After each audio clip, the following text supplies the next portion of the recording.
possibilidades aí do que pode causar problema, né?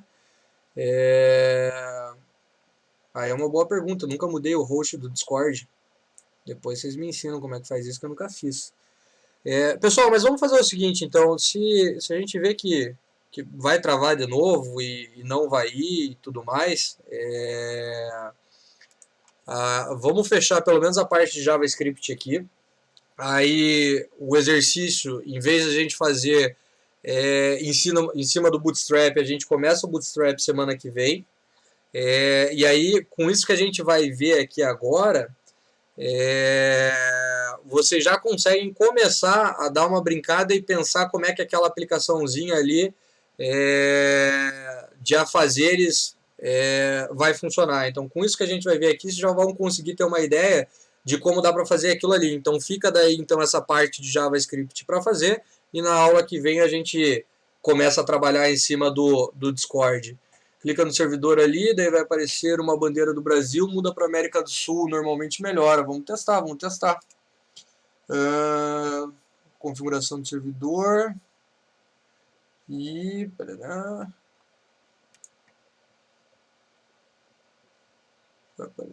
Tá, mas dentro da configuração do servidor, vai em visão geral? Visão geral, mudar a região do servidor. Descobri. Vamos colocar, cadê? Mas ele tem Brasil, Europa, Hong Kong, Índia, África do Sul, Rússia, Singapura, todos os lugares mais longe que aqui, né? Mas sei lá, vou pegar o mais próximo possível e vamos ver se dá certo. Que talvez seja esse cara aqui. Vamos salvar aqui. Vamos ver, vamos testar. Vamos ver aqui, estamos escutando, pega o Paraguai. Agora está dando 179 milissegundos, mas pelo menos ele parece estável. Ele parece não estar oscilando. Está escutando? Está escutando? Não está travando? Bom, vamos assim. Fechamos essa questão aqui. Explico qual é a ideia ali do aplicativo e aí a gente entra com a parte do Bootstrap semana que vem. Não tem problema. Até porque na aula que vem a gente vai ter um tempo para desenvolver, então a gente consegue alinhar o conteúdo até a próxima aula, beleza? Então vamos lá, pessoal. A ideia aqui é que a gente apresente o resultado, né, que a gente tem agora aqui na tela. Aonde a gente vai colocar isso na tela, por enquanto tanto faz. Podemos colocar num novo input? Podemos. Só que se a gente colocar num novo input, qual é o problema que a gente vai ter? Né? Se a gente colocar numa caixa de texto, o que vocês acham que poderia acontecer? Quem consegue me dizer aí? Se a gente pegar a soma e colocar dentro de uma caixa de texto, o problema é que a gente vai ter numa caixa de texto, obviamente, que o usuário final ele pode alterar, ok? Ele pode alterar aquela informação. Então o que a gente vai fazer é criar uma nova caixa de texto. Vou colocar ela depois do botão. Vamos dar o nome aqui de txt resultado. O que eu posso fazer com essa caixa de texto aqui para que o usuário não consiga modificar a informação que a gente tem ali? A gente tem duas propriedades para isso, né? A gente tem o disable e a gente tem o read only. Não vou entrar no mérito do qual é a diferença desses dois caras, né? Mas os dois, ambos vão desabilitar a caixa de texto. Então eu posso utilizar aqui uma propriedade na caixa de texto que desabilita ela. Só colocar o disabled ali, ele já vai desabilitar, não precisa fazer ele receber nada. Se a gente salvar isso daqui e olhar o resultado lá, eu já tenho uma caixa de texto desabilitada, ok? Se utilizássemos também a propriedade read only, né, somente leitura, ela não fica com o mesmo estilo, mas se você clicar aqui, você não consegue escrever nada. Ele também desabilita, né? Não é possível alterar a informação. Ambos são utilizados para situações diferentes, mas vão desabilitar o que está na caixa de texto. Mas eu também vou colocar aqui, pessoal, dentro, por exemplo, de um label. Né? O label é um componente onde eu posso colocar um texto ali, né?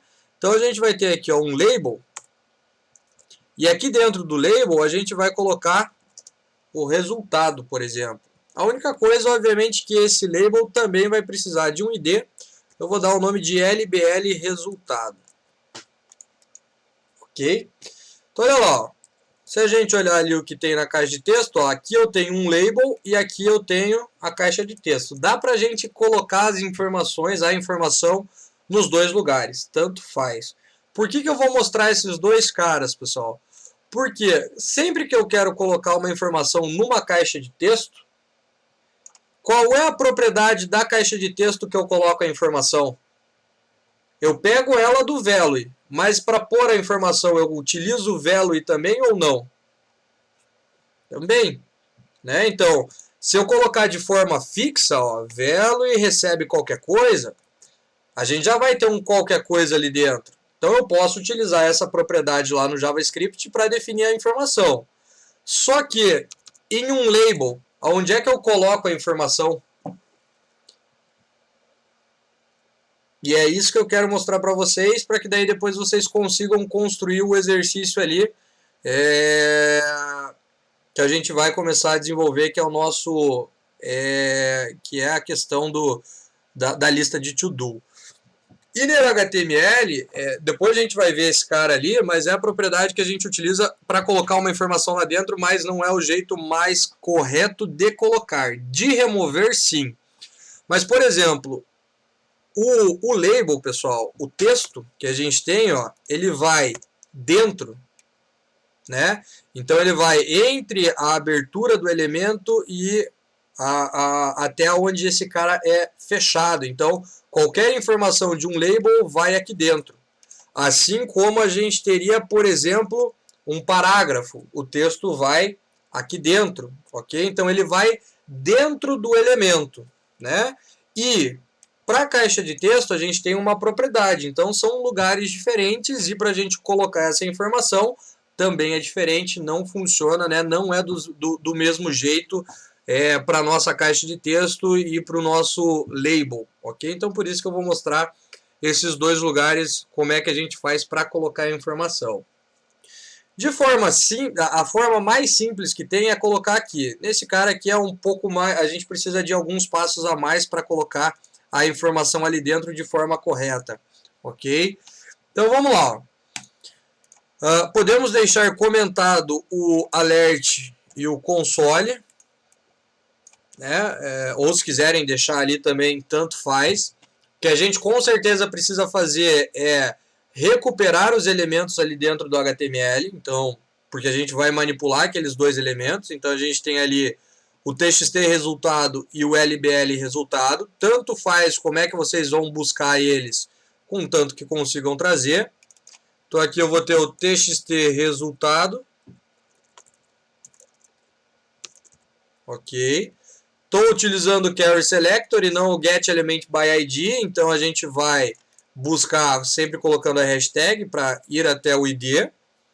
Então aqui é o txt resultado e aqui é o lbl resultado.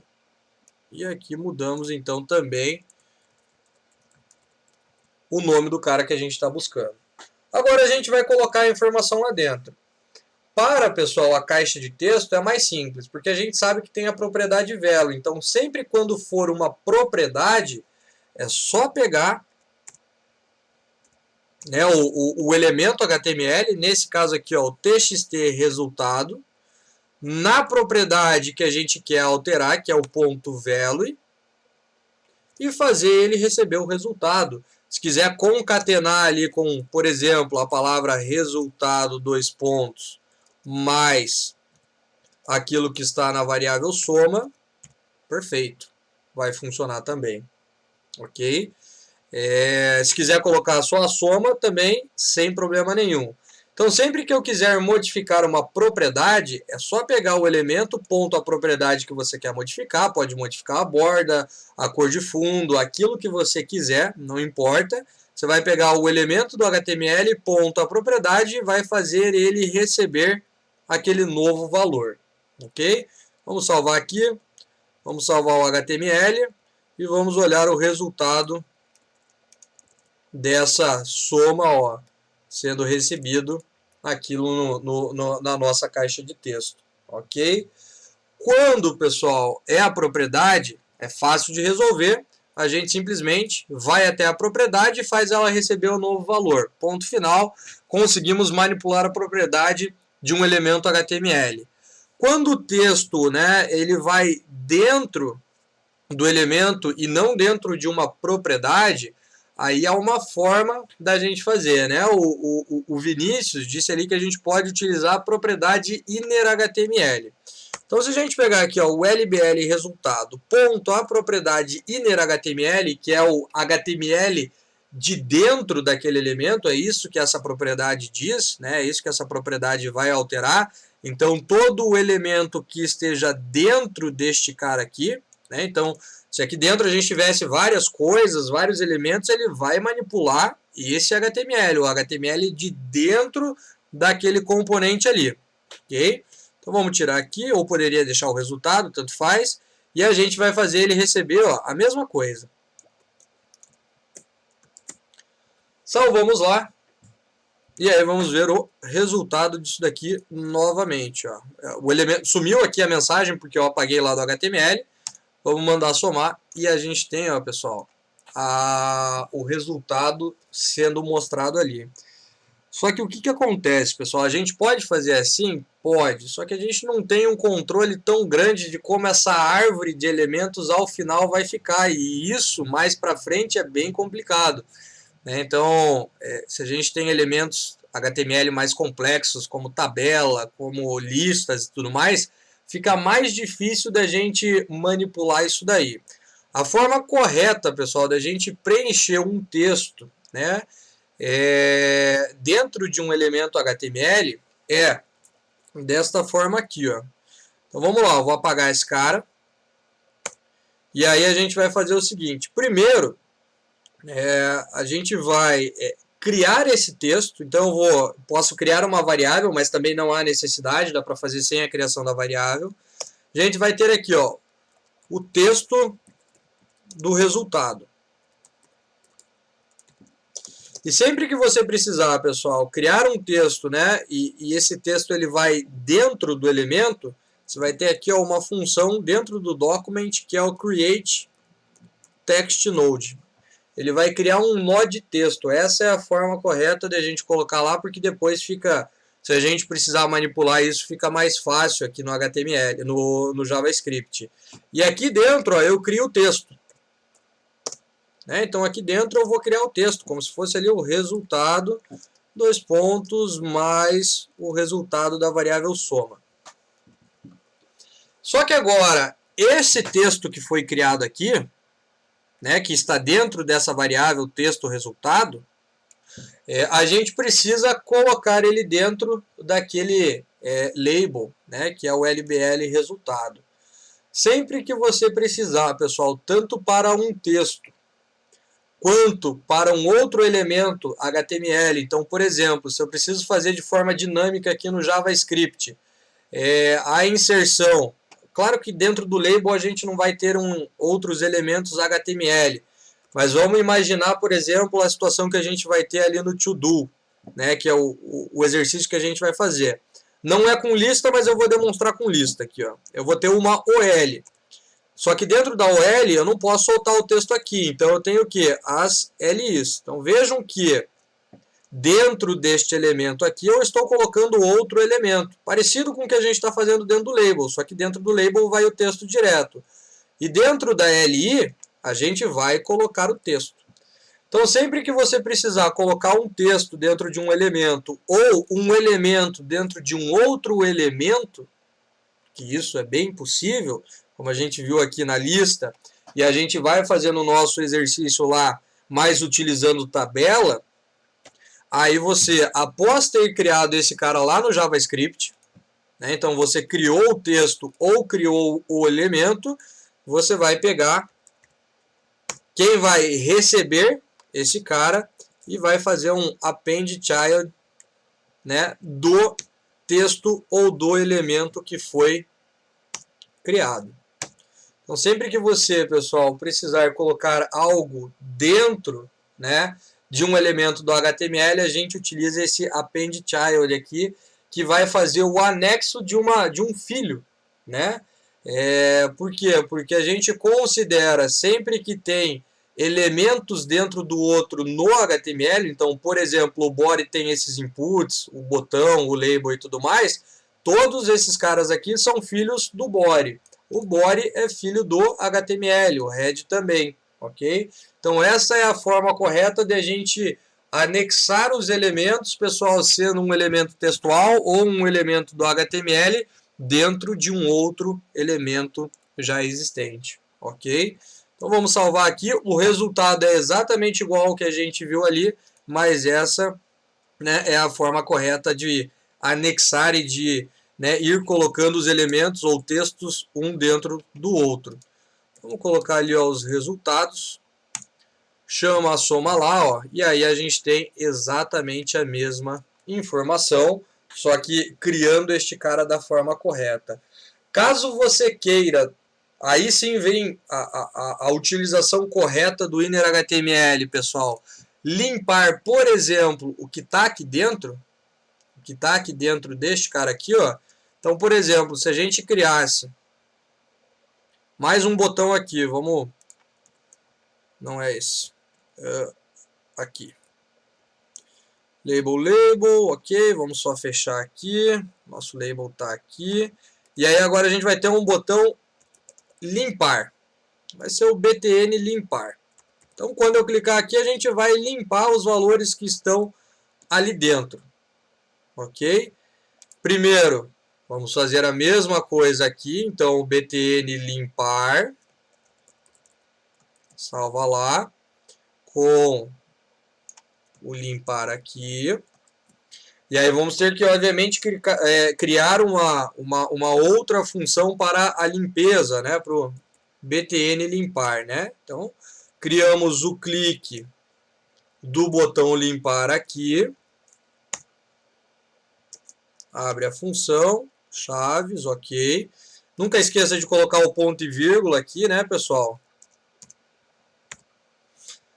Aí a gente vai limpar. A questão é, se eu vou limpar o conteúdo agora de dentro do label, né, isso daqui a gente fez para colocar o conteúdo. Se eu vou limpar o conteúdo, aí sim eu utilizo o inner HTML, que é o HTML, é o conteúdo de dentro daquele componente. Vocês viram que serve para colocar, mas não é a maneira correta, e aqui a gente pode limpar ele. Simplesmente faz ele receber aspas duplas. Ele vai receber um texto vazio ali dentro. E agora, se eu quero limpar o campo, né, de texto e não o label, txt resultado, eu faço para o value. E aí eu limpo também o que está ali dentro, atribuindo vazio. Ok? Então aqui a gente pode limpar os campos que estão ali dentro, seja por um botão ou sempre que a gente precisar remover, neste caso aqui, o conteúdo, pessoal, do que está dentro do label, e aqui eu estou limpando, né, ou removendo o que está dentro da propriedade value, são coisas diferentes. Então, por exemplo, se eu uso isso daqui, este inner HTML, pessoal, dentro de uma lista, como eu tinha mostrado aqui para vocês, né, nós temos aqui uma lista, uma UL, com um nome X lá, né, e eu uso o inner HTML e eu faço ele receber o vazio ali, a sua lista fica exatamente como você está vendo aqui.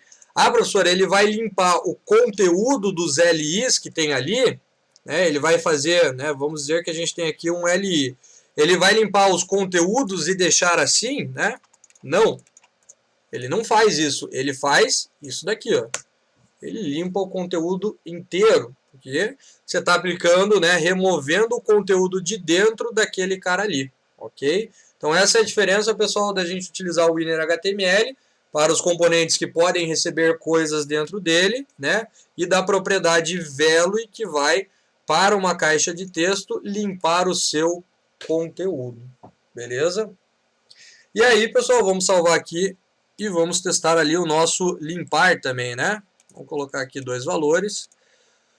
Ó, mostrou os resultados aqui. Quando eu clicar em limpar, ó, ele limpa as informações ali para nós. E vejam que, né, até o resultado some, porque ele está limpando todo o conteúdo, né, que está contido ali dentro do label. E aí ele limpa esse cara aqui também. Vejam que pelo label não ter mais conteúdo dentro dele, ó, parece que ele simplesmente também, ó, desaparece. Vejam que ele fica, né, a gente não consegue mais ver aquele cara ali, ok? Então a gente pode utilizar a propriedade inner.html, pessoal, para manipular o conteúdo de dentro de um elemento, mas para colocar a informação ali dentro, a gente coloca a informação sempre fazendo o anexo de um filho dentro dele.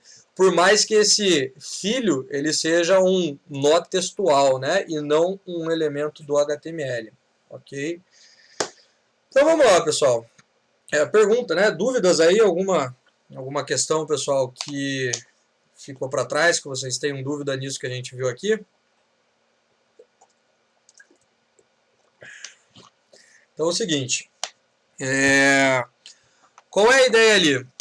Quem quiser, pessoal, ir dando uma pesquisada e dando uma olhada sobre... Pode escrever ali, Thiago, se tiver dúvida, eu já falo ali na sequência. Do Append Child, quer ver, ó? Vamos fazer o seguinte, ó. Eu vou criar, para exemplificar aqui, né? Eu vou criar uma lista e eu vou dar um nome para essa lista. E vou criar um botão separado. Vamos dar um ID aqui. O que a gente tem aqui? Tem uma lista teste. Lista LST teste. Essa lista está vazia. Uma lista normal, ela é composta por quê? Pelo quê, né? Pelos itens lá dentro. Então vejam que eu tenho uma lista e antes de fechar ela, eu tenho os itens ali dentro. Ok? Então eu posso ter vários itens aqui dentro, né? Vamos colocar só informações fakes ali. E eu tenho os itens ali dentro. Ó. Tá lá, ó, as nossas informações. Aqui, coloquei um LI, né? Aqui é um UL e não um LI. Por isso que apareceu um item ali dentro. Ó, beleza. Agora tenho a minha lista ali. Vejam que esses elementos que estão aqui, ó, eles estão entre a abertura e o fechamento do meu elemento. Então, tem elementos que trabalham dessa forma, onde a gente coloca mais elementos dentro dele, ok? E vejam que o nosso input, ele não tem nada dentro dele, ele simplesmente tem uma propriedade value que me permite colocar as informações lá. Então, a gente tem que conseguir identificar como que trabalha cada elemento ali. Ok? Sempre que, por exemplo, de forma dinâmica você queira, né, adicionar elementos novos aqui dentro, né? Por exemplo, vamos criar um botão aqui, ó. Um botão, né? Não um input type. Um button, vamos dar um nome aqui, ó. ID.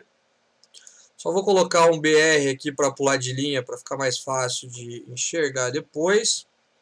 A gente vai ter um button onde o ID dele vai ser agora o btn adicionar. Adicionar. Ok? Então agora a gente vai... E vamos trazer esse botão para cima, porque para baixo fica estranho, né? Vamos colocar o botão para cima e depois a gente vai ter a lista. O que acontece? Quando eu clicar nesse adicionar aqui, qual é a ideia? Que vá crescendo essa lista de itens que a gente tem aqui. Né, que essa lista ela vá aumentando. E essa lista de itens, né, esses itens que a gente vai criar, eles têm que ser inseridos dentro desta UL. Então, quando eu clicar lá no botão, mais um elemento tem que aparecer aqui, depois mais um elemento, mais um elemento, mais um elemento e assim por diante. Então, sempre que vocês precisarem adicionar um novo elemento, né, e vejam que esse texto 1, ele também está dentro da abertura e do fechamento, né? Sempre que vocês precisarem adicionar mais elementos, seja o elemento ou o texto dentro do elemento, você acaba utilizando o... Cadê? Aqui, ó. O Append Child. Então, este cara aqui, ele serve para adicionar texto dentro de um elemento ou um elemento dentro de um outro elemento. Ó. Então vamos fazer aqui o seguinte, vamos criar aqui um outro botão que é o btn adicionar. Aqui adicionar e vamos criar agora um outro elemento aqui que vai ser o que a gente tinha dado lá, lst teste. Vamos dar o nome aqui de lst teste e aqui vamos buscar a nossa lista lst teste. E aí vamos criar agora então o evento do clique do btn adicionar .onClick function, abrimos a função, ponto e vírgula lá no final, e ok. O que a gente vai fazer aqui, né, pessoal? Podemos, inclusive, criar uma variável aqui, ó, contador, que começa em 0, e obviamente que isso daqui tem que ser definido lá em cima, porque senão toda vez que eu clico no botão, a variável vai receber 0 e não vai contar nada, então vamos definir aqui em cima. E aí toda vez que eu clicar aqui neste cara, vamos dizer que eu quero adicionar um item lá e esse item, né, ele vai ser o valor deste contador. Então se a gente fizer do jeito que a gente está vendo ali, né, do jeito que a gente viu ali em cima, o que eu preciso fazer? Criar uma variável, pode ser antes ou depois do contador, tanto faz. Vamos criar aqui uma variável texto do item que a gente vai adicionar lá dentro. E esse cara aqui a gente vai criar um nó textual. E aqui vai o valor do contador. Beleza. Então vejam que eu criei o texto. E agora a gente vai adicionar esse texto dentro daquela lista. Se a gente fizer do jeito que a gente está vendo ali, ó, que é o lst teste.appendChild, e mandar adicionar um texto item ali, ó, vamos ver o que vai acontecer. Ó, então eu estou criando um nó textual e estou adicionando esse nó textual dentro da minha lista. Né? Então é como se eu estivesse fazendo na mão aqui no HTML, ó, pegando um cara aqui e adicionando uma informação ali dentro. Só que eu estou fazendo agora pelo clique do botão. Então eu estou criando esse texto e adicionando ele aqui dentro, né? Então, dentro, estou adicionando ele como um filho, então o appendChild, ele vai entrar aqui dentro, né? Junto com esses caras aqui. E aí vamos ver o resultado que a gente tem ali, ó. Só ver se salvei. Aí, vamos mandar adicionar, ó. Estão vendo ali, ó, o texto? Aqui, ó, o 0, vou mandar adicionar, ó. 2, 3, 4, 5, 6. Então eu estou adicionando o texto ali dentro, né? Eu estou adicionando este texto aqui, ó, dentro daquela lista via o JavaScript, criando um elemento enquanto a nossa aplicação está rodando e adicionando esse cara lá dentro. A pergunta é, por que isso daqui não ficou igual a isso daqui? Quem consegue me dizer qual é o problema? Porque se a gente está adicionando o elemento dentro da lista, por que ele não está colocando um bulletzinho ali para mim do lado? Porque eu estou adicionando texto, pessoal. Eu estou adicionando, ó, desta forma aqui, ó. Pode escrever lá, Michael. Eu estou adicionando desta forma aqui, ó. Ó, estou colocando aqui, ó, o 0. Depois, quando eu clico lá, ele vem o 1. Depois ele vem o 2, depois ele vem o 3, depois o 4, depois o 5. Ó. Se eu salvar isso daqui agora e ver lá na tela, ó, do mesmo jeito que a gente fez ali. Ó. Quando eu clicar, ó lá, ó, ele, mesma coisa. Então isso daqui que a gente está adicionando pelo botão é a mesma coisa, pessoal, que isso daqui que a gente está vendo. É isso daqui que a gente está vendo aqui. Ó. Ele não está adicionando... Não é que ele não está adicionando lista, ele não está adicionando o item dentro da lista. Então, antes de eu simplesmente mandar adicionar o texto, eu tenho que adicionar esse texto dentro da onde? Dentro do LI. E depois que eu adicionar o texto dentro do LI, eu adiciono o LI dentro da lista. Então, o que a gente faz? Vou mostrar aqui. Então, eu criei o texto. O texto é 1, 2, 3. ok? Que é esta variável que a gente está vendo aqui, ó, isso daqui. Isso que a gente está fazendo aqui, ó, é criar esse texto aqui. Só que esse texto, se eu simplesmente pego ele e dou um append nessa UL, aparece do jeito que a gente está vendo, porque ele vai entrar aqui. Isso daqui que a gente fez é exatamente o que está lá no JavaScript. Então, o que eu tenho que fazer antes de criar o texto? Ou, né, tanto faz a ordem, né, mas eu tenho que encaixar uma coisa na outra. Eu preciso primeiro criar o LI. Aí eu pego este texto, adiciono ele dentro do LI, e este LI eu faço o quê?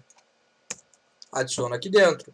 Mas a questão é, estão vendo, ó, pessoal, se a gente olhar aqui, né, vamos dar um Enter aqui, ó, que esse texto é filho do LI, e esse LI é filho dessa UL, então, quando os elementos, sejam eles textuais ou um próprio elemento mesmo, né, a gente precisa adicionar dentro de um outro elemento do HTML, a gente utiliza o append child para jogar a informação ali dentro.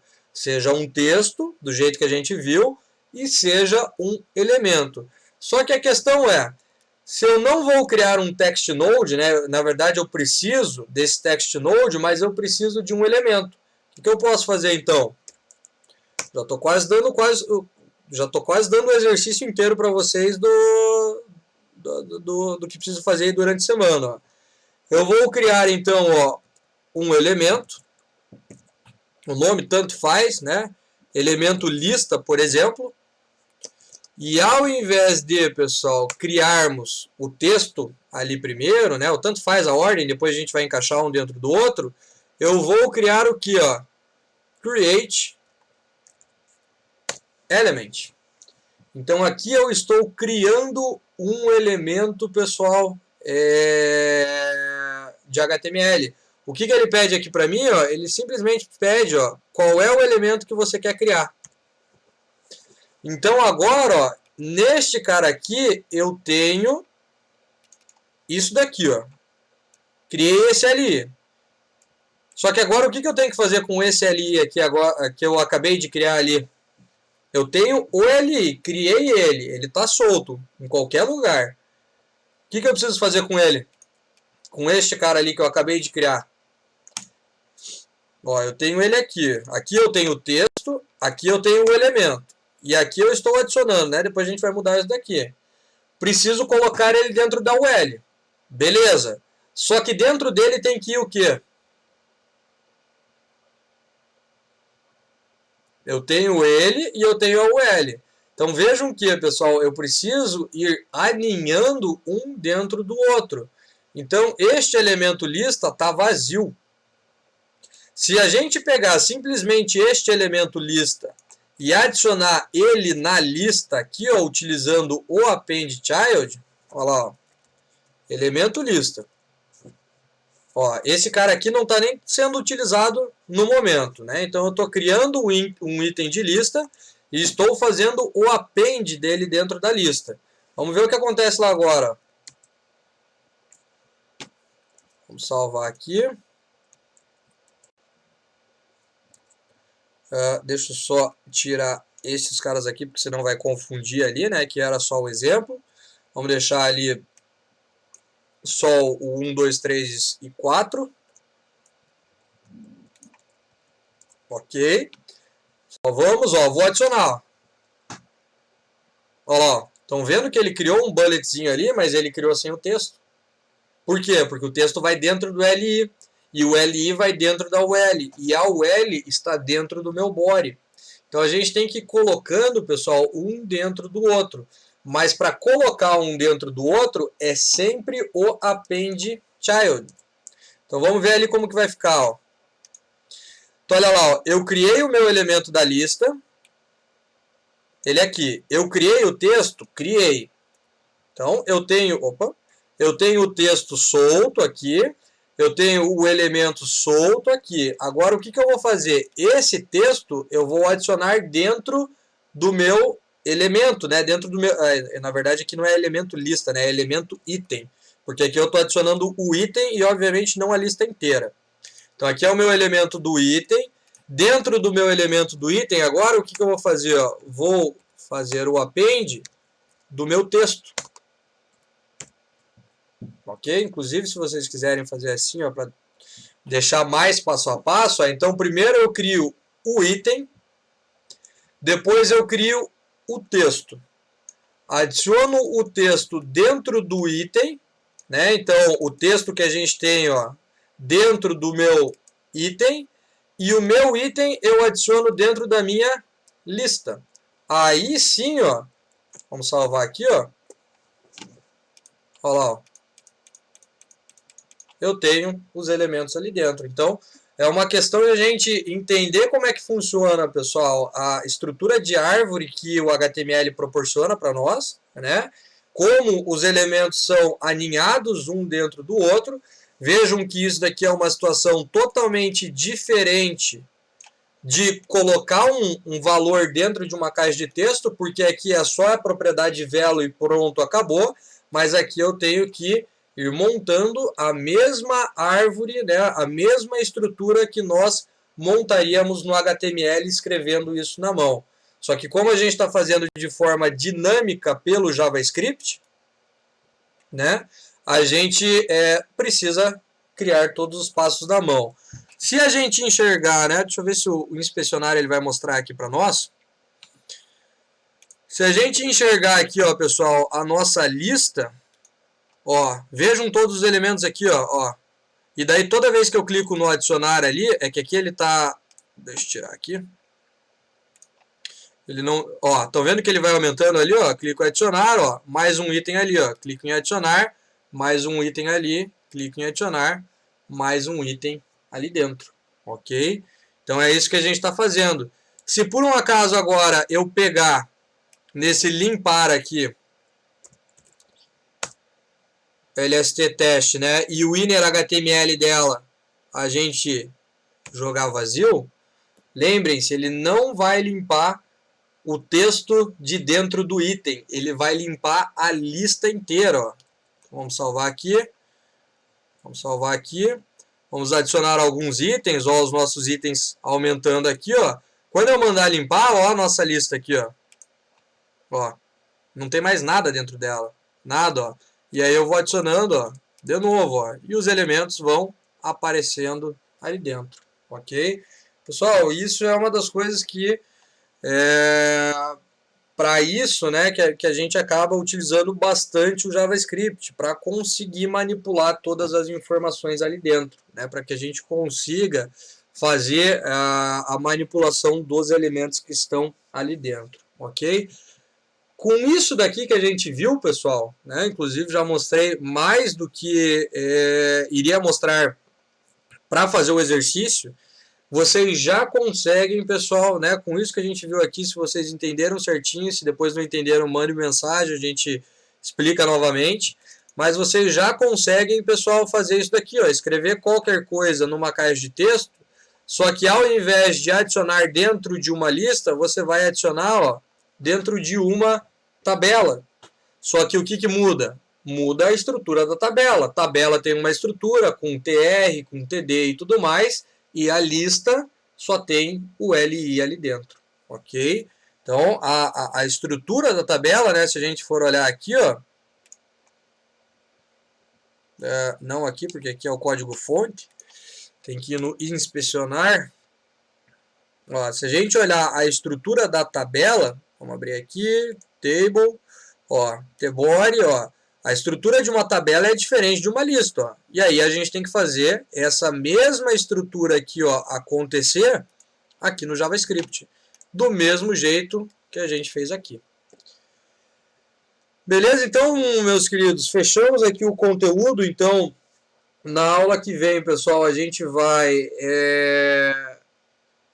não deixar, obviamente, isso daqui de lado, mas criar o projeto de afazeres e trabalhar tudo que a gente precisa agora em cima desse projeto, dessa lista de to-do que a gente vai fazer ali. Vai adicionar, vai remover, vai alterar, vai colocar categoria, vai salvar no navegador, vai fazer uma série de coisas ali dentro, mas agora tudo em cima, pessoal, desse projeto que a gente vai começar na aula que vem.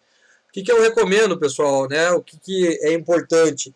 Tentem fazer para a aula que vem exatamente isso que a gente fez agora, só que já em cima desse projeto. Então, criar essa estrutura aqui, né? Criar uma caixa de texto, manda adicionar e cria essa estrutura aqui.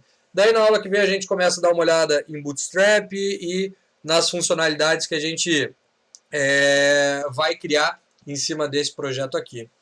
Beleza, pessoal? Então, por hoje fechamos, né? Desculpe aí a questão da internet, mas não tem muito o que fazer, né? Estamos suscetíveis a isso. E qualquer coisa, o pessoal manda uma mensagem lá que a gente resolve. Valeu? Um abraço. Voa, pessoal. Voa. A aula foi gravada em 2 partes. Depois eu junto essas 2 partes e disponibilizo lá no YouTube. Depois coloco o link ali no portal. Valeu, meus queridos, boa noite, um abraço, tentem fazer esse exercício, vai ser bem interessante. E como era previsto para a gente ver Bootstrap hoje, no roteiro da aula de hoje tem vários links lá dentro que eu já deixei de vídeo, de artigos e tudo mais, para quem quiser dar uma olhada, beleza? Valeu, galera, um abraço e até terça-feira que vem.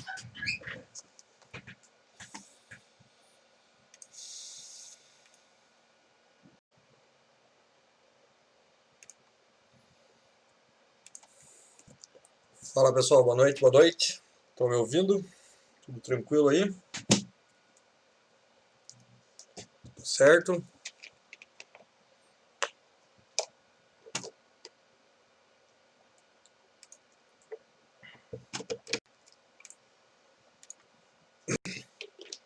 Então vamos lá, pessoal, vamos dar início à nossa aula. Deu bem certinho, mas quase, né, no horário que a gente tinha combinado ali. Então a palestra estava bem interessante, valia a gente esperar mais um pouquinho, não tem problema a gente dar um gás agora na nossa disciplina, porque estava bem interessante. A última palestra também, 2 semanas atrás, não sei se vocês assistiram, estava bem interessante e pretendemos assistir a próxima, né, que é o do pessoal da Inglaterra, acho que ele falou, né, de um aluno que foi nosso que trabalha na Apple. Se vocês conseguirem assistir, né, se for na minha aula, pessoal, com certeza, se for terça-feira, a gente pode assistir também, sem maiores problemas, ok? Acho que tem um microfone aberto aí, pessoal. Então é o seguinte, pessoal, a gente vai... acho que quem que é? Gisele, teu microfone está aberto. Ou, não sei se quer falar alguma coisa, só está saindo som. Pessoal, então hoje a gente vai dar continuidade àquilo que a gente estava trabalhando na próxima aula. Trabalhando na próxima aula não, né? Daí já estamos no futuro. Na aula anterior, ok? Para saber da... Como assim? Ah! Eu não lancei as notas de vocês no portal? Vocês falaram da nota, eu não lembro se eu não lancei ou não. Lancei, né? Ah, então tá bom. Agora bateu uma dúvida aqui, mas eu achei que já tinha lançado. Não, então beleza. Então a gente vai dar, pessoal, continuidade àquilo que a gente veio trabalhando ali na aula passada, ok? A parte de JavaScript, inclusive hoje a gente entra com a parte do Bootstrap, ok? Que é mais um framework, mais uma tecnologia que a gente vai ver aí na nossa disciplina. Achei bem interessante ali, pessoal, o que inclusive o palestrante falou sobre as linguagens de programação.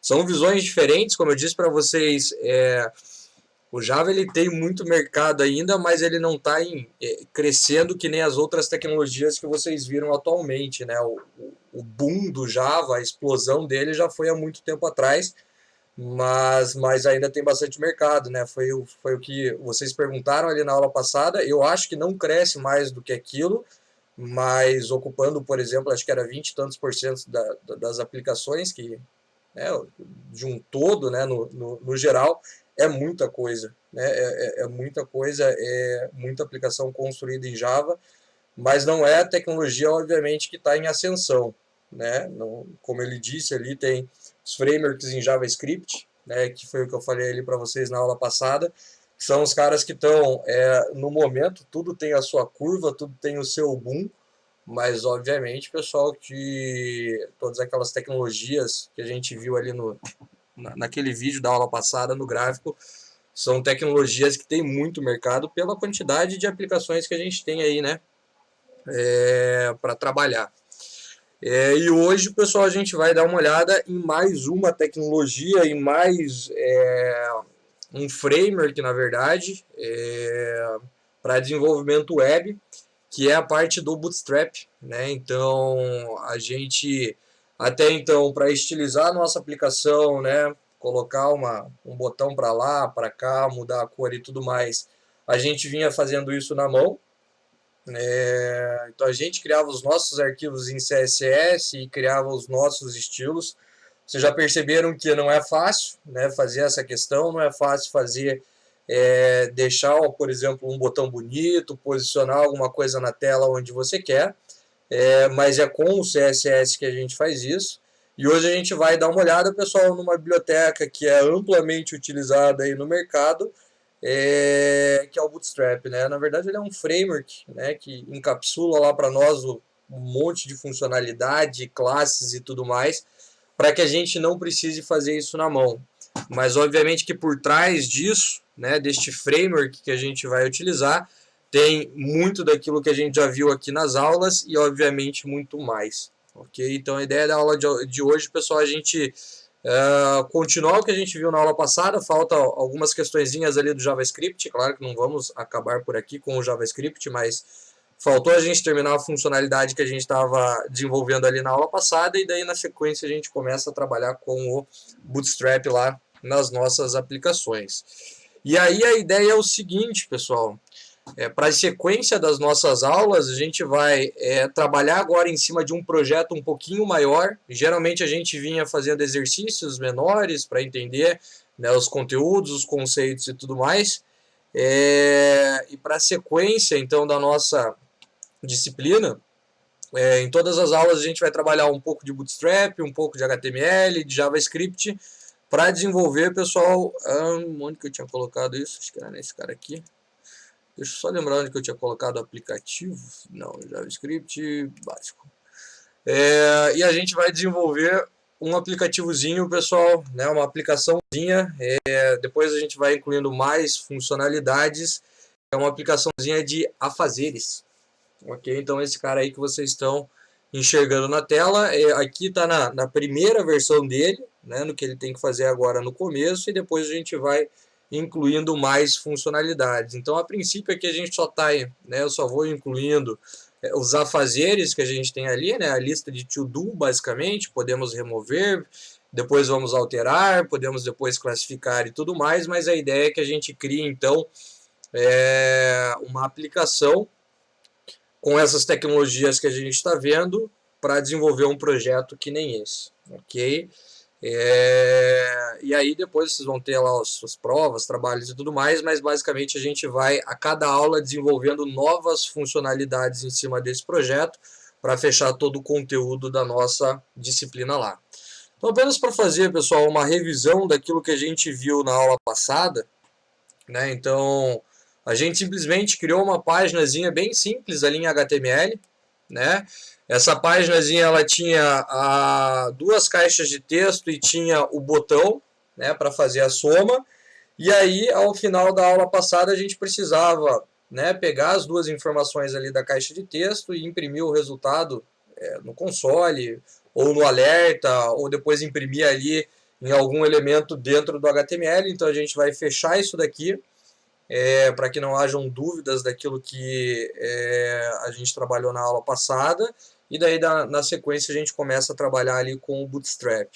E a ideia no final da aula de hoje, pessoal, já construir aquela página que vocês acabaram de ver, né, utilizando o Bootstrap, sem a necessidade na aula de hoje, obviamente, de desenvolver a funcionalidade. Vai ficar como um exercício para vocês fazerem, mas a gente não vai desenvolver já na aula de hoje a funcionalidade de, por exemplo, pegar alguma coisa da caixa de texto e adicionar dentro da lista que vocês estavam vendo ali. Vai ficar como um exercício durante a semana, e na aula que vem, daí sim, a gente começa a parte de funcionalidades a partir daquele template ali. Não, Gisele, esse não. Esse vai ser um trabalho que a gente vai fazer em conjunto dentro da disciplina para que a gente tenha um trabalho, um projeto maior com várias funcionalidades, ao invés de ficarmos apenas trabalhando exercícios separados. Depois eu vou passar o documento onde vão ter os projetos lá em grupo e tudo mais, que daí sim esse vocês vão precisar entregar e vai valer nota. Este projeto que a gente vai fazer aqui não vale nota, não precisa entregar, mas vai ser o projeto que a gente vai utilizar basicamente agora até o final da disciplina.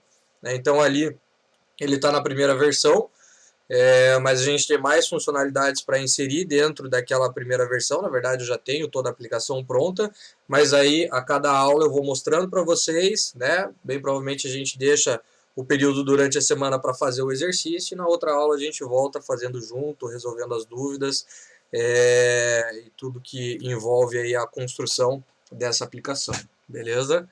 Então vamos lá, o que a gente tinha aqui, ó, pessoal, na aula passada era então, vamos rodar aqui a nossa aplicação, uma simples página ali em HTML.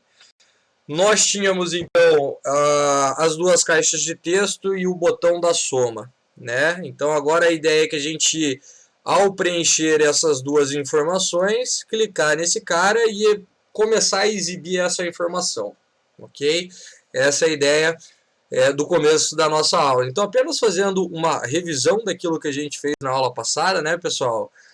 Agora a gente está utilizando o JavaScript, né, uma outra linguagem aliada aqui ao desenvolvimento front, para que a gente consiga fazer com que as nossas aplicações em HTML e CSS, que é o que a gente tinha até agora, elas tenham basicamente funcionalidades, né? Que elas funcionem e não sejam apenas telas, né? Que é o que a gente tinha anteriormente.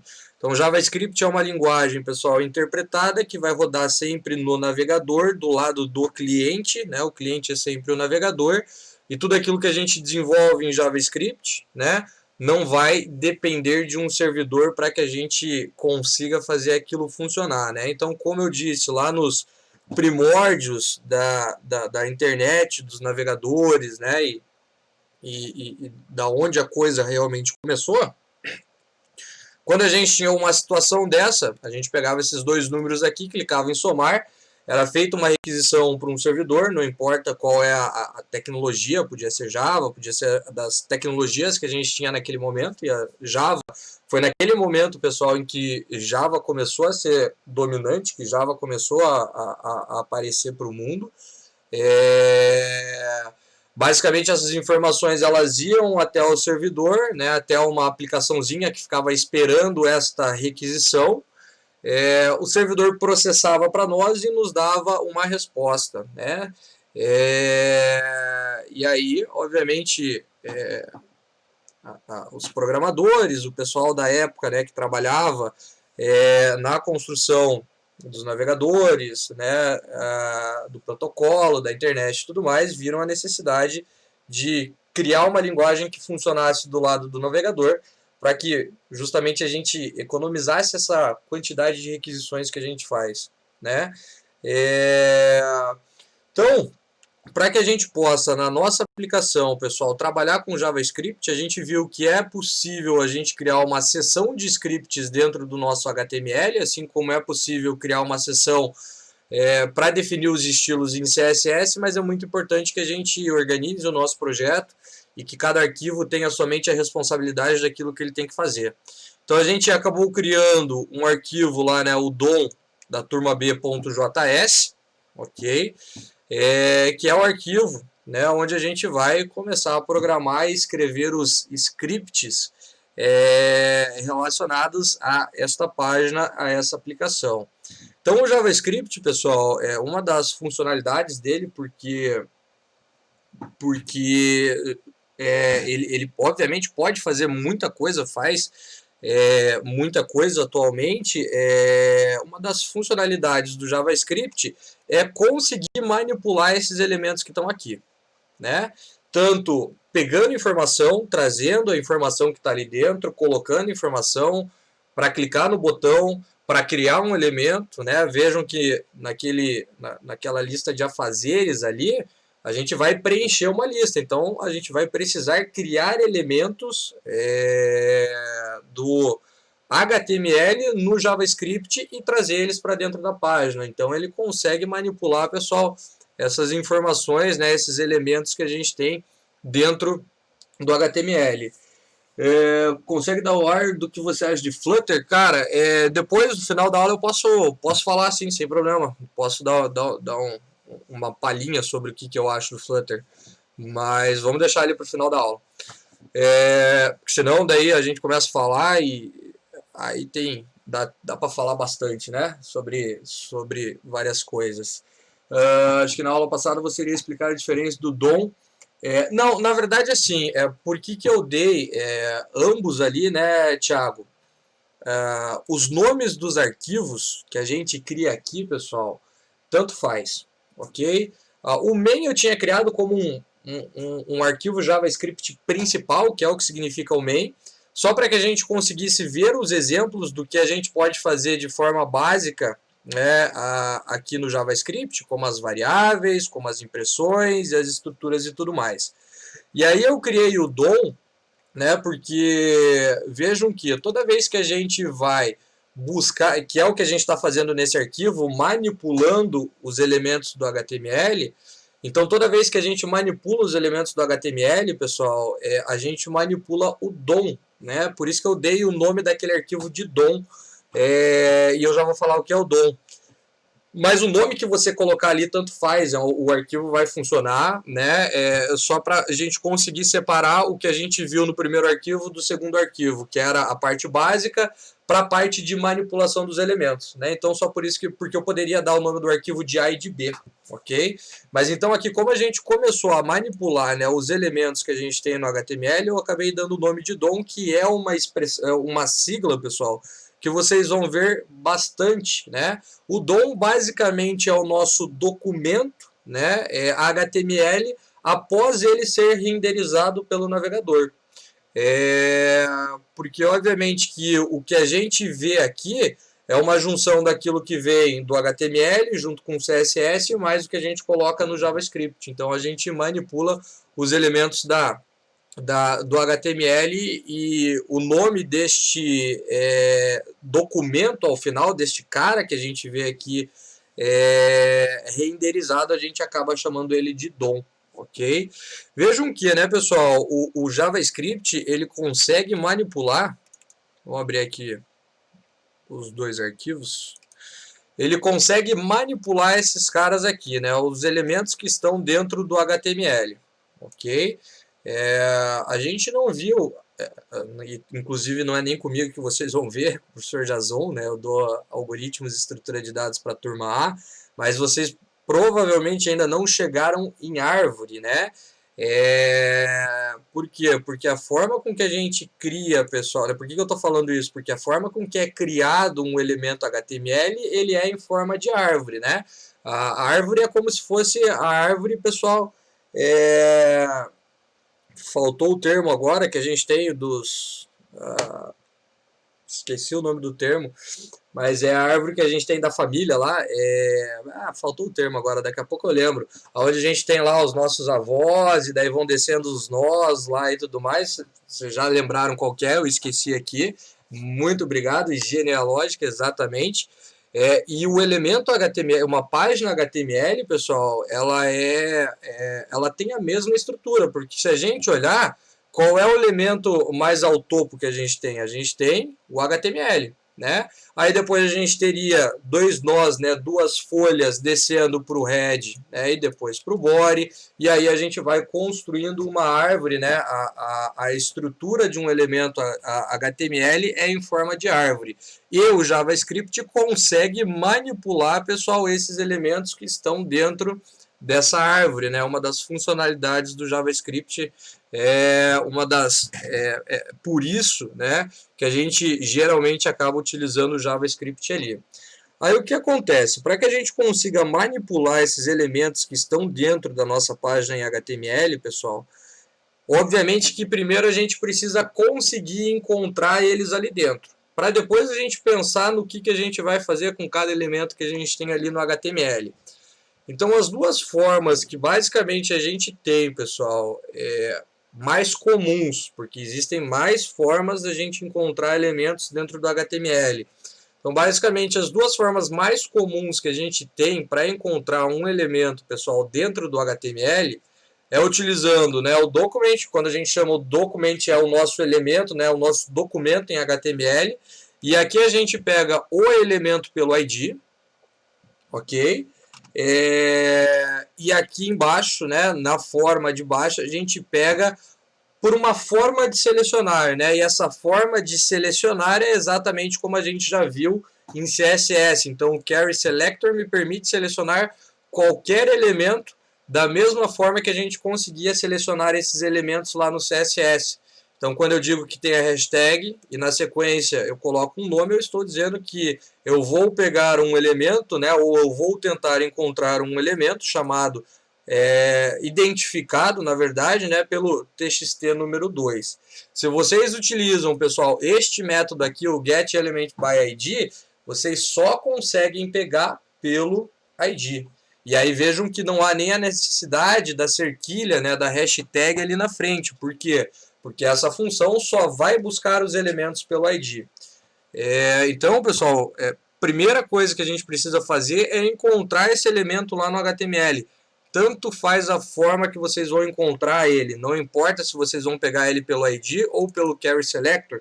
A única coisa é que vocês não podem misturar as duas coisas, né? Então, se você está pegando o elemento pelo ID, você não pode, né, colocar a hashtag aqui na frente. Por quê? Porque já é uma função que busca pelo ID. Então, aqui ele vai esperar somente o nome do elemento. O Query Selector não sabe se a gente vai pesquisar pelo ID, pela classe ou pelo elemento HTML como um todo. Então, por isso que aqui a gente tem que especificar primeiro qual é a forma de selecionar e depois qual é o nome daquilo que a gente está selecionando. Ou seja, se eu quisesse, com o Query Selector, buscar um elemento pela classe, ou vários elementos, porque a classe, né, geralmente é utilizada em vários elementos do HTML, o Query Selector resolve, né? Mas se eu quisesse utilizar o getElementById para isso, não funcionaria. Espera aí que... Deixa eu só ver um negócio aqui. Tá travando? Só um pouquinho.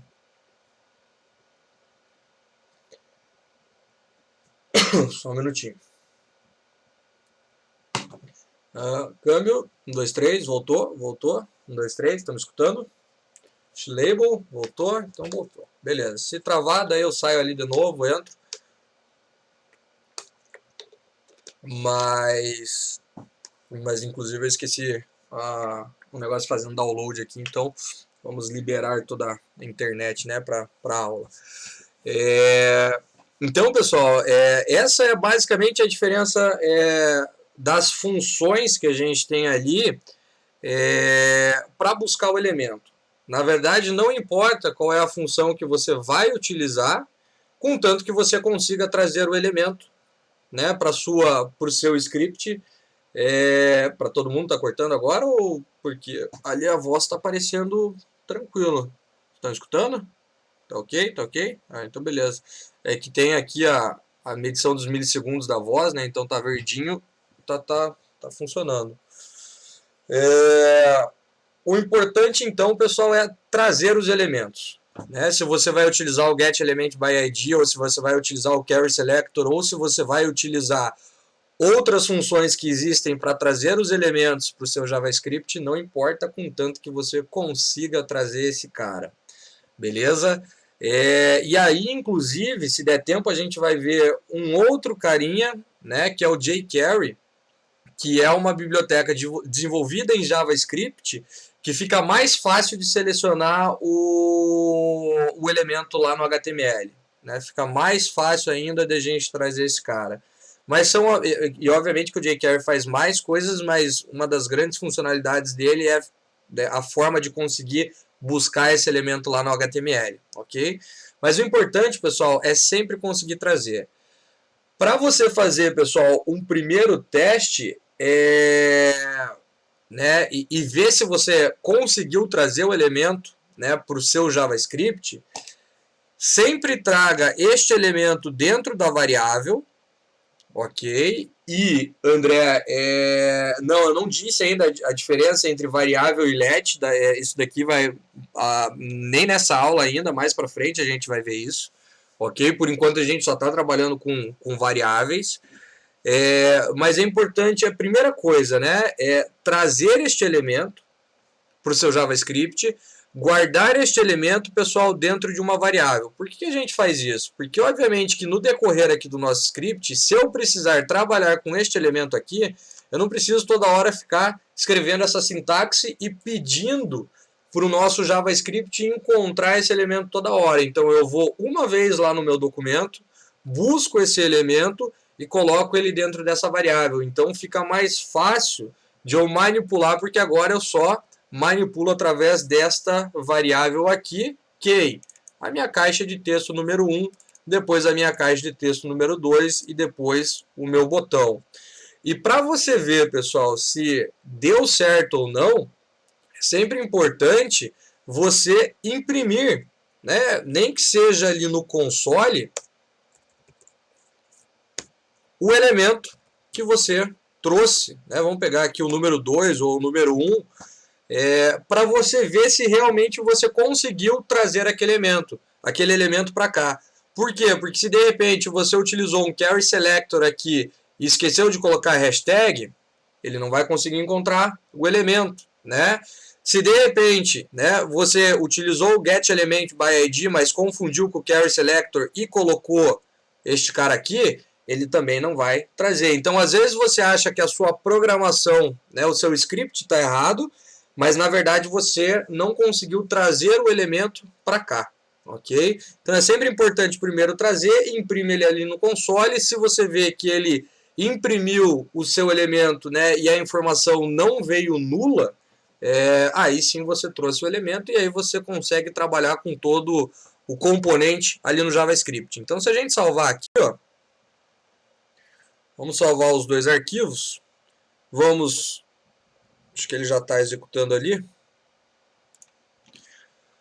Eu só vou mostrar ele no Firefox, porque no Firefox a gente consegue ver o Chrome, ele mostra de uma forma simplificada o elemento, né? Mas tanto faz. Qual é a... Oh, droga. Fechei o cara errado. Não, deixa eu ver se ele está rodando aqui.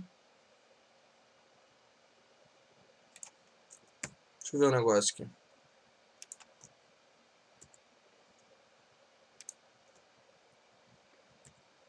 Tá, travou. Não, tá funcionando. Tá funcionando.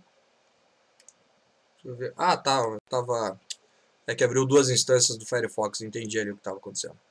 Então, olha lá. No Firefox fica mais fácil de ver, né? Não que no Chrome a gente não consiga ver. Ó, eu imprimo o elemento e olho aqui no console, né? Ele imprimiu o elemento aqui para mim. Ok? A única diferença aqui no Firefox, pessoal, deixa eu fechar essa janela aqui, a gente consegue expandir todo esse elemento. Então, se a gente vier aqui no console e ver o que ele imprimiu, né, quando é um elemento, eu consigo ver, ó, todas as propriedades, né, e eventos daquele determinado elemento. Então, se você conseguiu trazer ele, né, imprimiu e veio isso daqui, você sabe que o elemento veio lá do HTML. E aí, pessoal, você pode manipular qualquer propriedade e qualquer evento que você tenha daquele determinado elemento no JavaScript. Então, como eu disse, a gente vai, obviamente, trabalhar em cima das principais propriedades e dos principais eventos de cada elemento, mas tem muita coisa para ver, né? Então, os elementos são todos esses aqui, ó, que começam com on, né? E vejam que tem um monte, e basicamente todo o resto são as propriedades, né? Então, os eventos são as ações, né? O que eu posso fazer com aquele determinado elemento? Então, eu posso clicar, né? Eu posso passar o mouse em cima, eu posso pressionar o mouse para baixo, isso é um evento. Quando eu solto, é um outro evento, né? E o clique, pessoal, é a junção desses dois eventos, de pressionar e de soltar, ok? Então tem muita coisa, e obviamente, pessoal, que não faz sentido decorar tudo isso daqui. Quando a gente precisa, de repente, trabalhar com alguma coisa que a gente não viu, obviamente a gente vai pesquisar, né? Mas a gente vai trabalhar em cima dessas principais propriedades e desses principais eventos. Então o principal evento de um botão, obviamente, é o clique, né? Quando eu clico ali, eu quero fazer alguma coisa. E como a gente tem caixa de texto, não é às vezes tão comum a gente programar algum evento para caixa de texto, mas o principal evento de uma caixa de texto é o momento em que nós estamos digitando aqui, né? Esse é o principal evento de uma caixa de texto. Ah, mas uma caixa de texto tem clique? Tem clique também, ok? Então eu estou imprimindo aqui, ó. Eu estava imprimindo uma caixa de texto. Ó. Então se a gente olhar, ó, aqui, ó, eu consigo ver que, ó, eu tenho um clique na caixa de texto também. Então dá para a gente fazer alguma coisa quando clicarmos na caixa de texto. Mas geralmente a gente acaba trabalhando em cima, então, dos principais eventos e principais propriedades. Então as propriedades são as características do elemento que você está trabalhando e os eventos são as ações que a gente pode fazer, né, com aquele evento ali. Então, o que a gente tinha ali, pessoal? Nós pegávamos todos os elementos do HTML, aqui no nosso arquivo JavaScript, inclusive, pessoal, falei sobre o posicionamento do script, né? Eu, por experiência, acabo sempre colocando, pessoal, o script ao final do nosso documento HTML. Inclusive na aula passada, ao final, ajudei alguns alunos aonde não estava funcionando a aplicação porque este carinha aqui estava no head. Então, como eu disse para vocês na aula passada, é uma questão de testar. Eu particularmente vi, pessoal, né, por experiência, que sempre funciona melhor ao final do documento, né? Mas vocês vão ver, pessoal, de repente, em outros lugares pesquisarem sites, artigos, bibliografias, olha lá, o Thiago teve esse problema, que tem gente que coloca no head, né? Então no head eu gosto de colocar os arquivos em CSS e ao final do body, para terminar de renderizar toda a nossa página e depois o nosso arquivo de script, eu, né, gosto de colocar ali, ok?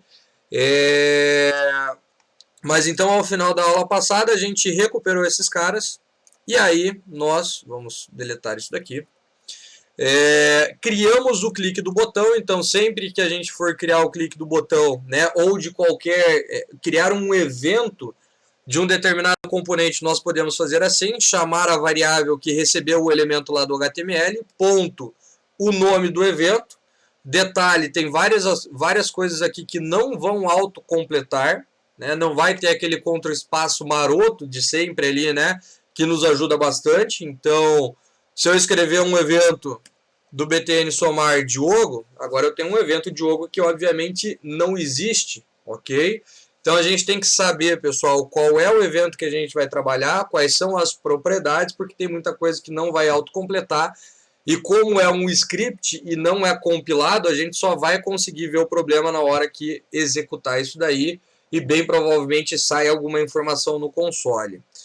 E aí, para a gente gerar um evento, a gente abre uma função e dentro dessa função, não vou entrar no detalhe ainda do que é uma função, justamente porque eu sei que vocês não entrarem em algoritmos de estrutura de dados na parte de função, ou pelo menos não tinham entrado, e a gente vai ver isso para as próximas aulas. Mas basicamente, a partir do momento que eu abro uma função para este evento aqui, é o que vai acontecer quando eu clicar naquele determinado botão ali. Então foi isso que a gente acabou vendo na aula passada. Para a gente fechar aqui então o conteúdo da aula passada, vamos executar, pessoal, a função que a gente precisa, que era a soma do que a gente tem na caixa de texto. Então vamos lá. O que a gente precisa fazer, podemos criar uma variável para isso, também não há necessidade, aí vai da forma que vocês querem programar ali. Eu vou criar uma variável e vou armazenar o resultado, pessoal, nessa variável. Então eu vou ter aqui uma variável soma, que vai receber o txt número 1 mais o txt número 2. Ponto e vírgula. essa é a ideia do que a gente precisa fazer. Se está certo ou não, a gente vai descobrir agora, né?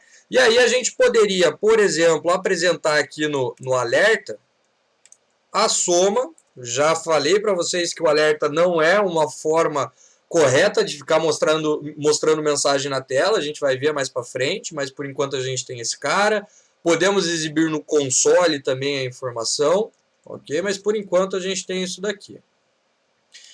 E aí, vamos exibir no console também, né, para ver o resultado tanto no alerta como no console.log, o resultado da soma.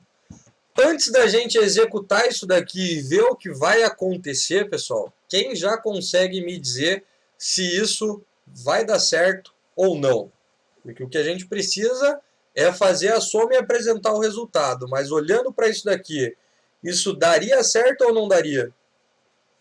Aí eu já consigo ver quem parou na aula de ontem exatamente, na aula de ontem não, na aula de terça exatamente no momento em que paramos e quem tentou fazer o exercício, que era simples. Isso não dá certo. A pergunta é, qual é o primeiro problema que a gente tem aqui? Quem consegue me dizer?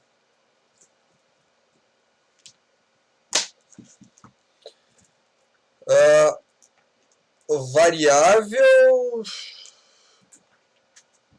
Falta o valor da variável. Eu acho que eu entendi. Na verdade, a gente tem dois problemas, mas o primeiro problema né? Depois vocês já estão dizendo que a gente precisa converter o valor em inteiro. Perfeito, precisamos fazer isso. Mas esse não é o primeiro problema que a gente tem. O primeiro problema que a gente tem é em pegar o elemento inteiro. A gente está pegando a caixa de texto número 1, ok, é ela que a gente quer, e depois a caixa de texto número 2. São esses dois caras que a gente quer.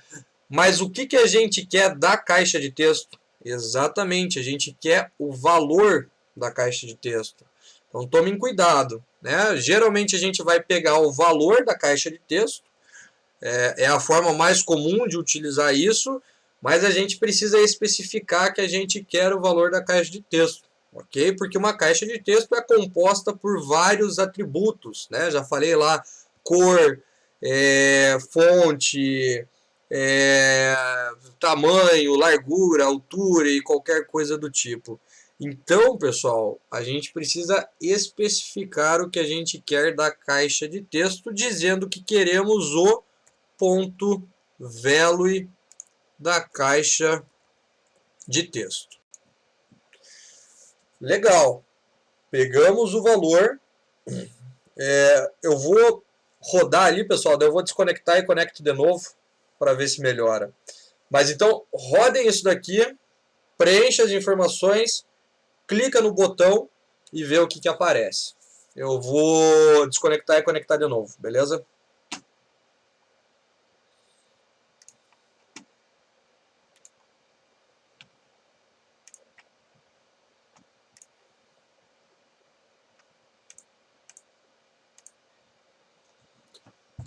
Voltamos, acho que agora melhorou, tá verdinho aqui, acho que agora melhorou. Estão me escutando bem? Qualquer coisa a gente desconecta, dá uma reiniciada no modem lá. Mas estão me ouvindo? Como é que tá o som? Tá funcionando? Câmbio? Sim? Então beleza. Qualquer coisa a gente dá uma reiniciada de novo. Então vamos lá, pessoal. Vamos executar isso e vamos ver o que a gente tem. Qual é o resultado que a gente tem quando a gente preenche isso daqui ali na nossa aplicação. Então vamos voltar ali para o Chrome. Esse cara aqui não precisa mais, ok. Então vamos lá, né? Vamos colocar ali ó, o valor, sei lá, 57 e aqui 14, né? Isso daqui deveria dar 73. 73 não, né? 71. Então vamos lá, quando eu somo esse daqui, vai aparecer um alerta aqui e vai aparecer a impressão no console ali embaixo, né? Vou apertar o somar, aí ele mostra os 5714 aqui. Para aparecer o console ali embaixo, né? A gente precisa dar o OK.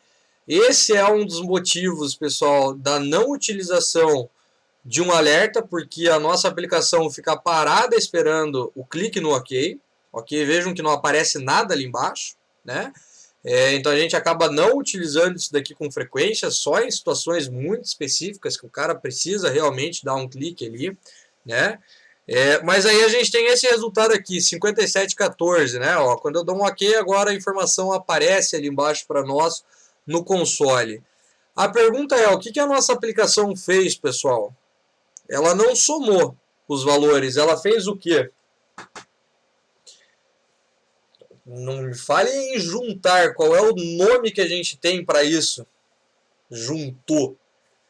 Qual é o nome que a gente tem para esta junção? Concatenar. Muito bom, pessoal. Eu falo, não, eu brinquei ali, né, pessoal? Mas se vocês procurarem por juntar, vocês não vão conseguir encontrar, mas concatenar sim, né? Não que esteja errado, mas se vocês procurarem por concatenação, vocês conseguem encontrar coisas relacionadas a isso. Então, neste caso, o JavaScript ele concatenou as informações, também não é uma mescla, né? Inclusive, mescla seria um merge, né? Mas também não é a ideia. Aqui a gente tem uma concatenação dos dois valores. E a pergunta é, por que ao invés de somar, que é o que a gente espera, ele concatenou? Quem sabe me dizer?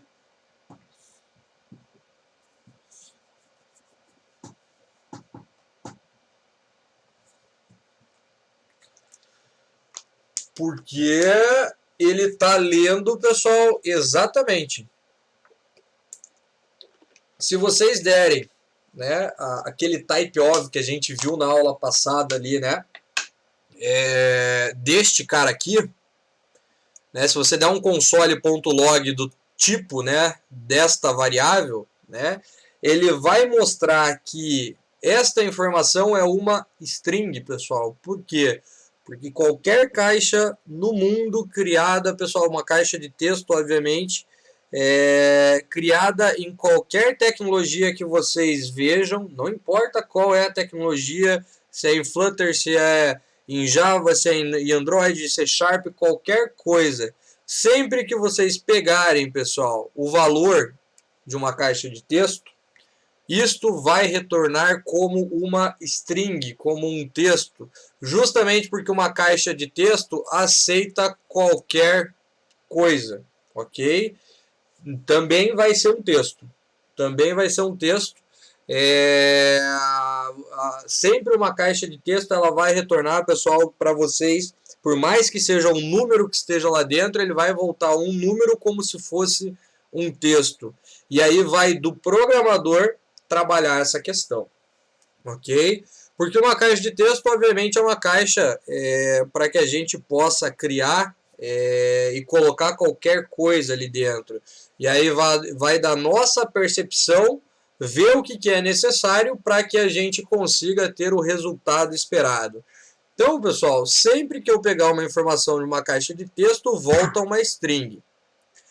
A questão é, se isso daqui volta uma string, quando eu faço a soma, isso vira uma concatenação, o que eu preciso fazer com esses valores aqui, com o que retorna?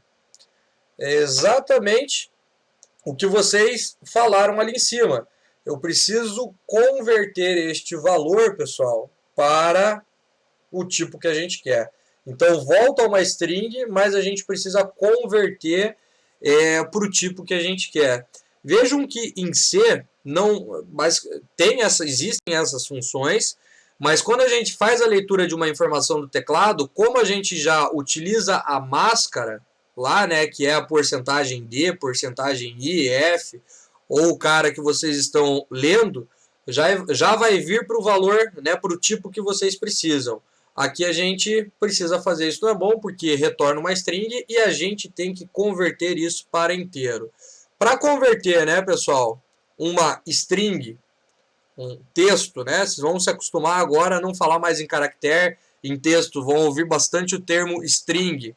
Mas para a gente converter, então, uma string para um valor inteiro, e vamos considerar aqui que só vai ser digitado um valor inteiro, a gente vai ter uma função chamada parseInt.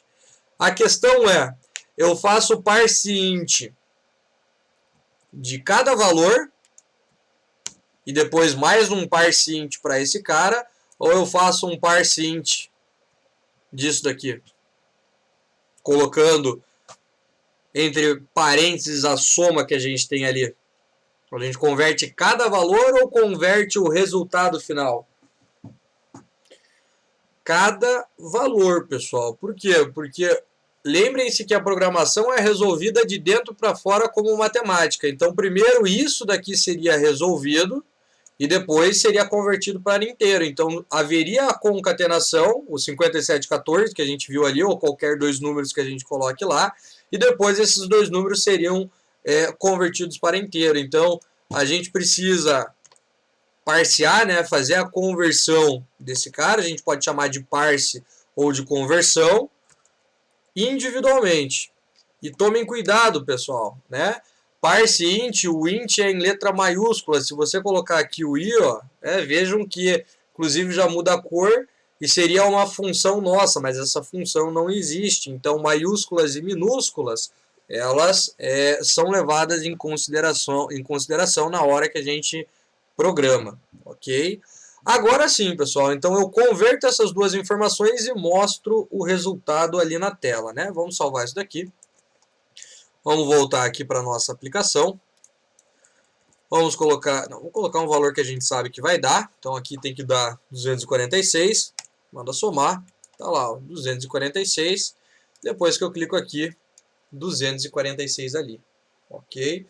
Então, tomar cuidado que quando a gente traz as informações, isso vem em forma de string e nós precisamos, então, pessoal, converter estes valores para depois realizar alguma operação com relação àquilo que a gente está fazendo. Olhando isso daqui, pessoal, olhando essa aplicação que a gente tem, que é a soma de dois números, em qual momento dessa aplicação vocês acham que poderia dar problema, que não chegaria num resultado que a gente espera, que é a soma desses dois valores? É uma aplicação que tem duas caixas de texto e um botão. Olhando para ela, ela pode dar errado ou vocês acham que isso que a gente tem aqui já é o suficiente para essa aplicação funcionar em todas as situações? Imagine que a gente tem um monte de gente utilizando isso daqui. Que a gente disponibilizou isso daqui para um monte de gente. Em que momento isso daqui poderia dar problema? O valor real até não seria problema, ele só não mostraria, por exemplo, as casas decimais. Claro que não vai chegar no resultado que a gente espera, não vai chegar num resultado que a gente espera, então se a gente tivesse lá 2.5 mais 2.5, se eu faço parte int, ele pega só o 2, ok? Então daria 4 aquele resultado ali, né? Beleza, não deu certo, mas não deu errado, né? É aquela figurinha lá que a gente usa no WhatsApp, né? Tá certo? Não tá, mas também não tá errado. Mas não chega onde a gente queria, ok? Números negativos, sem problema. Ele vai calcular as informações que estão ali. Se a gente quisesse os números com vírgula, beleza, faça um parse float e resolve. Mas, pessoal, o problema vai caso a pessoa coloque uma string, mas na verdade não é string, porque o número que a gente está digitando é uma string, mas ela digite alguma informação, pessoal, que não seja uma informação numérica, ok? Então, olha lá, se eu coloco ali na nossa aplicação, espera aí que eu fechei ela, deixa eu abrir ela de novo. Então, se eu coloco ali nas nossas caixas de texto alguma informação que não seja uma informação numérica, pessoal, aí a gente vai ver o seguinte resultado. Ó, aqui coloquei 1, 2, 3 e aqui sem querer o cara colocou um W. E aí eu vou mandar somar. Ó, vejam que, na verdade, neste caso aqui, é que o JavaScript ele faz coisas que são sensacionais. Estão vendo que ele mostrou o resultado ali para mim? Ele mostrou 246. Se eu tirar dessa forma ele vai mostrar, né? Ó, vou colocar o 158 ali, ele vai dar um outro resultado. Ó, 281. Pergunta é, o que vocês acham que o JavaScript fez aqui, pessoal? Neste caso. Porque vejam que eu tenho um W ali, pessoal. Em qualquer outra linguagem de programação que vocês façam isso, vocês não vão ter esse resultado. E até eu tinha esquecido dessa funcionalidade do JavaScript. Não é que ele não reconheceu. Como começa com número, ele foi até a parte numérica. Exatamente. Então, depois apareceu ali uma letra, ele ignorou. Parabéns para o JavaScript. Parabéns para o JavaScript, pessoal, porque é só ele, né, uma das únicas linguagens que faz isso. Se você, por exemplo, implementa esta mesma questão em C, você vai ver que não vai dar certo. Ele vai parar a tua aplicação e não vai mostrar o resultado. Se você fizer isso em C#, ele também não vai mostrar o resultado. Se a gente fizer isso em Java, também não mostra o resultado. Então o JavaScript, pessoal, ele até consegue pegar a parte numérica, ok? Ele consegue ignorar este W aqui, né? Mas, por exemplo, se eu coloco aqui, ó, neste caso, então se for 1 e colocar o W na frente, ó, vamos colocar aqui, ó, 1 W e aqui W 1. Ó, agora ele dá um NaN. Por quê, pessoal? Porque quando começa com letra, daí ele não consegue reconhecer que é um número, mas se começa com um número, ele consegue buscar só a parte numérica até chegar na letra, ok? Então, se eu colocasse aqui, ó, 222W, ó, 333, ele consegue, mas quando começa com a letra, aí ele já ignora. Então, não é que o JavaScript busca o número lá dentro, ele não faz isso, mas se começa com o número, ele pega aquela parte do número e ignora o que vai vir para frente. Se você colocar, por exemplo, um W1, né, ou qualquer coisa ali, ó, vamos lá, ó, 112, porque ele vai pegar até onde ele consegue converter, né? Então o outro 1 ali depois do W ele não consegue pegar. E isso, pessoal, é uma funcionalidade do nosso querido JavaScript que faz coisas teoricamente mágicas, mas como eu não sei se eu já disse isso para vocês, nada acontece por obra de Nossa Senhora, né? Isso daqui foi implementado por alguém que pensou, né, que daria para fazer dessa maneira, e é uma funcionalidade que a gente tem na linguagem. Mas, pessoal, se a gente tem esta mesma questão, qualquer outra linguagem de programação, vocês vão ver que não vai funcionar, né? No caso do JavaScript, pessoal, quando a gente daí coloca qualquer outra coisa que daí ele não consegue trazer o número, né, puxar um número dali de dentro, vejam que ele mostra esse NaN, né? Então, ou seja, ele não conseguiu, né, calcular os valores e mostrar um resultado para nós, então ele coloca aquele NaN ali. Em outras linguagens de programação, pessoal, como por exemplo o Java, né, ou por exemplo o C#, se a gente passa, pessoal, né, num lugar onde a gente estava esperando um número, a gente passa uma letra, e a gente tem um método muito parecido nas duas linguagens de programação, né, parecido com esse parseInt, temos funções e métodos que fazem a mesma coisa. Então, se a gente tem essa mesma situação num Java da vida ou em C# e a gente passa uma letra ali aonde deveria ser um número, a pergunta é, o que acontece? Quem sabe me dizer qual é o problema que vai dar ou qual é a situação que vai acontecer com a nossa aplicação? Alguém já ouviu? Sabe o que pode acontecer?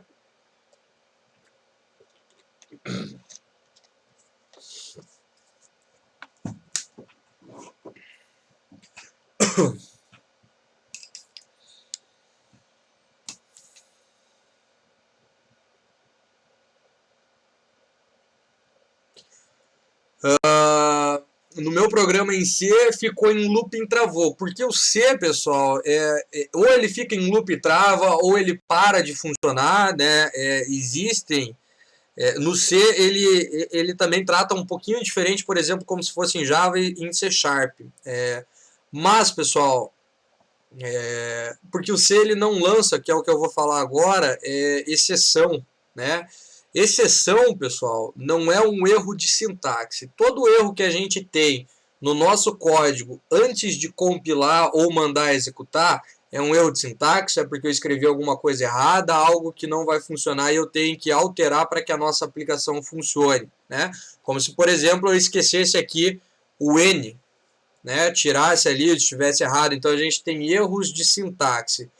Todo erro, pessoal, que acontece durante... Estão me escutando? Som? 1, 2, 3, câmbio. Acho que estão, né? Tô? Então, beleza. Todo erro, pessoal, que acontece durante a execução da nossa aplicação, então a nossa aplicação está sendo executada, como estava ali, e o erro acontece durante a execução da nossa aplicação, a gente chama isso de exceção. Né? É um erro, é uma exceção que vai acontecer ali, e essa exceção ela é apresentada na tela e tudo mais, mas isso a gente chama de exceção. Pergunta é, pessoal, vocês lembram alguma vez de estar utilizando algum aplicativo, algum site e aconteceu uma exceção? Né? Aconteceu algum problema com o aplicativo? Alguém já aconteceu com alguém de vocês aí? Ó, eu tenho certeza que já aconteceu com 100% dos queridos alunos que estão aqui na aula de hoje e com 100% das pessoas que, pessoal, já utilizaram alguma aplicação na vida, ok? Só que vocês não sabem que isso acontece, né? Ou vocês não se deram conta que isso acontece, né? Depois eu posso mostrar uma exceção aqui, por exemplo, em C#, porque a gente consegue daí ver essa informação. Mas essa exceção, pessoal, obviamente não faz sentido a gente falar para o usuário o que aconteceu. Então, por exemplo, aqui eu estava esperando números, o cara digitou uma letra ou uma palavra e ele não conseguiu mostrar. No JavaScript a gente não tem essa exceção, né? Ou ela é mostrada ali no console para nós, mas um usuário normal às vezes acaba não vendo. Pergunta: vocês estão utilizando o celular toda hora, a todo instante, a todo momento. Em algum determinado momento, pessoal, da utilização de algum aplicativo, por um acaso ele já fechou sem querer? Assim, do nada. Você estava mexendo, você clicou nele e ele fechou, né? Ou está carregando e ele fecha. Pessoal, eu tenho certeza que já aconteceu com todo mundo, ok? E por que ele fecha, pessoal? Porque aconteceu uma exceção. Deu algum problema enquanto o aplicativo estava sendo utilizado e obviamente que não faz sentido o aplicativo mostrar uma tela de erro falando, ó, aconteceu isso, porque para o usuário tanto faz, o usuário não vai conseguir fazer nada. Então quando a gente tem aplicações, pessoal, e no momento que a gente está utilizando ela, e não importa qual é o momento, ela acaba fechando, significa que, pessoal, estourou uma exceção, né? Deu um problema que o desenvolvedor não tinha previsto, né? Uma exceção justamente acontece porque o desenvolvedor não conseguiu prever aquilo e acabou acontecendo. Ah, professor, mas isso é culpa do usuário, né? Por exemplo, falando desse exemplo que a gente tem aqui, que é a soma de dois números. Pô, se são dois números, o cara tem que colocar dois números. Pessoal, a culpa nunca é do usuário. E ponto final. Não é o usuário que não sabe utilizar a nossa aplicação. Por mais que eles façam coisas que a gente nem imagine e de repente acabe nem pensando, né? E isso é normal, pessoal. É por isso que existem atualizações. Pera aí. Hoje tá difícil.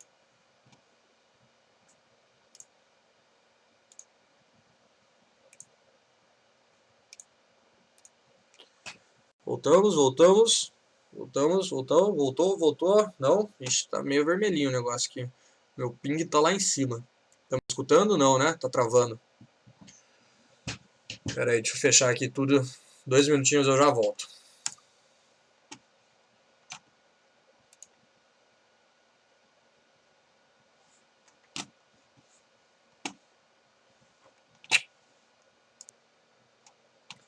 Um, dois, três. Ó, agora tá verdinho, mas o OBS ele nunca interferiu, né? Deixa eu fechar aqui a gravação, depois eu junto os dois vídeos.